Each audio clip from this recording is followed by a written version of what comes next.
Hey Andrew, you just come from outside? Yeah. Will you wash your hands, please? Okay. Thank you.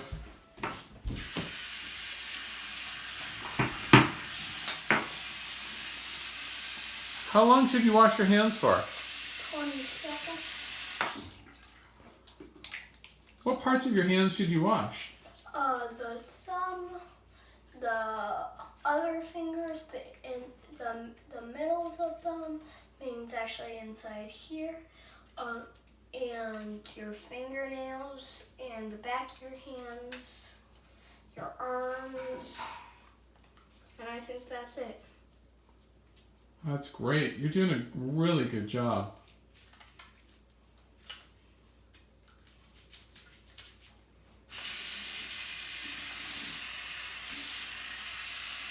Good rinsing too.